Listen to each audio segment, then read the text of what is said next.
belajar hadis haruskah bersanad?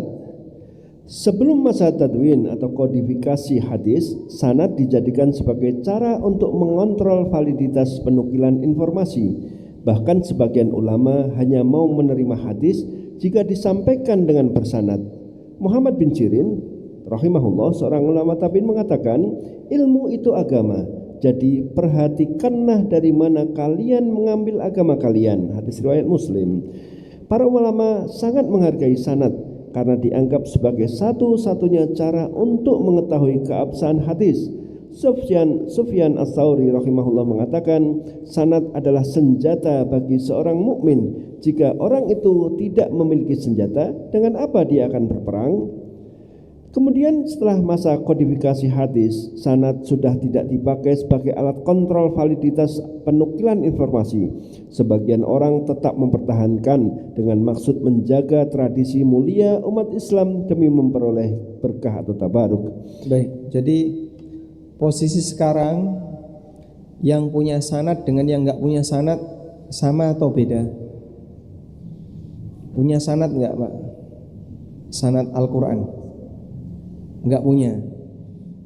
Sekarang kan lagi tren cari guru yang bersanad. Apa beda bacaan Al-Fatihah antara guru bersanad dengan ustadz yang tidak bersanad? Bedanya di mana?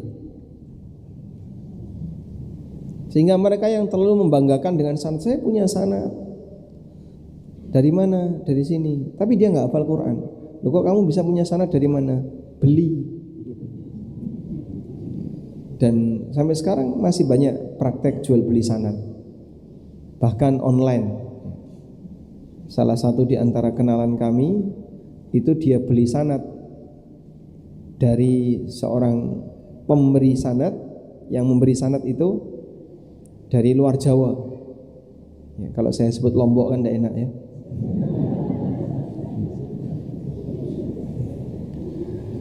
Jadi lewat online, lewat Zoom, beberapa orang sekarang silahkan kalian baca Fatihah bergantian, baca, udah benar semua. Nanti silahkan transfer ke sini, akan kami segera kirim sertifikat sanad. Jadi dia menyampaikan sanad bukan untuk dibacakan. Qultu haddatsani fulan qala haddatsani fulan bin fulan qala haddatsana fulan. Itu enggak sanggup dia. Ratusan orang enggak hafal. Maka yang bisa dia lakukan adalah selesai sertifikat sanad kita berikan. Nah, kalau seperti ini caranya, ya enggak ada fungsi sanad baik sebagai menjaga tradisi kaum muslimin di masa silam atau dalam rangka untuk validitas informasi.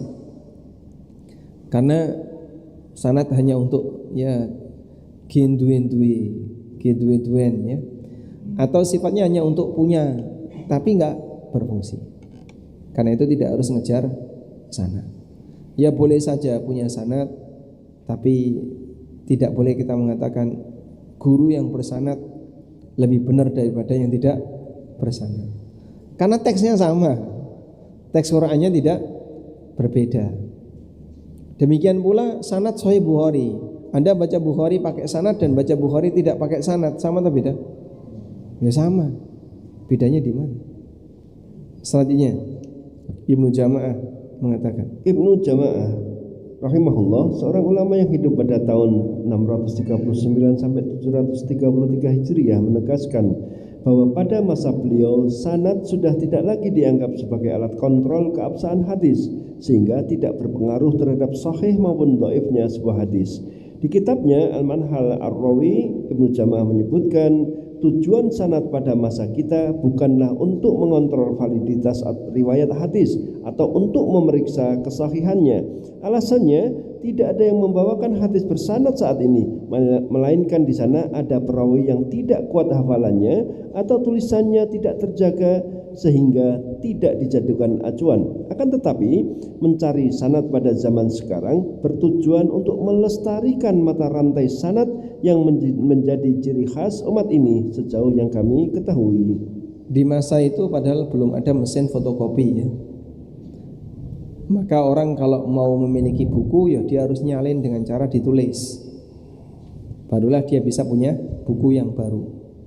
Ada tukang-tukang tulis, an-nusakh. Para tukang tulis itu dia dibayar. Tolong tuliskan 2 jilid. Dituliskan dia di kertas kosong. Selesai ditulis, diserahkan.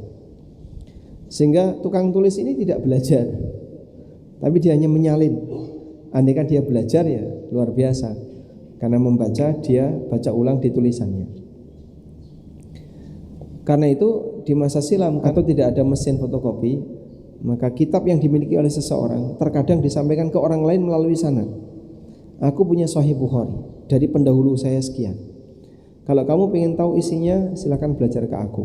Dibukakan Sahih Bukhari, saya dapat ini dari si A, dari si B, dari si C, untuk menghindari potensi pemalsuan dari isi kitab.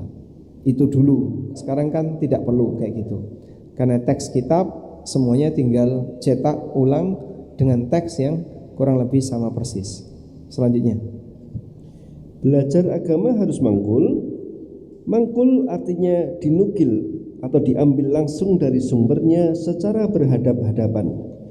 Keyakinan bahwa ilmu agama yang sah hanya bisa diperoleh secara mangkul sangat bertentangan dengan dalil-dalil di dalam Al-Quran dan hadis. Dalil-dalil di Al-Quran dan hadis menunjukkan bahwa sampainya ilmu kepada seseorang tidak harus dengan cara mangkul. Kapanpun ilmu itu sampai kepadanya, selama kebenarannya bisa dipertanggungjawabkan, ilmu itu adalah sah dan harus diamalkan. Allah Ta'ala berfirman, wa uhiya ilayya hadzal qur'anu li'unzirakum bihi wa man balagh.